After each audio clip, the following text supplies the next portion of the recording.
سامعین محترم، یہ سال کے بعد عید کا دوبارہ گزر ہوتا ہے، دوبارہ عید لوٹ آتی ہے،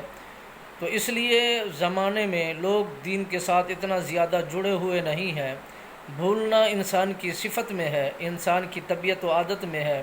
تو اس لیے ہم دہرا دینا چاہتے ہیں کہ نماز عید الفطر کا طریقہ سماعت کر لیجئے تاکہ آپ کو غلطی نہ ہو جائے، آپ کے اندر کوئی اس طرح کی غلطی پیدا نہ ہو جائے، آپ بھول نہ جائیں۔ تو سب سے پہلے 2 رکعت نماز عید الفطر واجب زائد 6 تکبیروں کے، منہ طرف قبلہ شریف کے، پیچھے اس امام کے اللہ اکبر کہیں گے۔ جب امام تکبیر تحریمہ کہے گا تو کانوں تک ہاتھ اٹھا کر ہاتھ باندھ لیا جائے گا،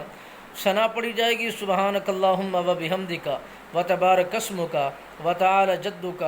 ولا الہ غیرک۔ اس کے بعد پھر کیا کیا جائے گا؟ تکبیر کہی جائے گی، اللہ اکبر کانوں تک ہاتھ اٹھا کر چھوڑ دیں گے، دوسری تکبیر کانوں تک ہاتھ اٹھا کر چھوڑ دیں گے، تیسری تکبیر کانوں تک ہاتھ اٹھا کر ہاتھ باندھ لیں گے، چھوڑیں گے نہیں۔ تو اس کے بعد تعوذ تسمیہ پڑھنے کے بعد سورت ملائی جائے گی، سورت فاتحہ اور اس کے بعد سورت ملا کر پہلی رکعت مکمل ہو جائے گی۔ دوسری رکعت کا ترتیب یہ سماعت کر لیجئے، جب امام سورت فاتحہ شریف پڑھے گا اور سورت ملائے گا، اس کے متصل یہاں پر بھولنا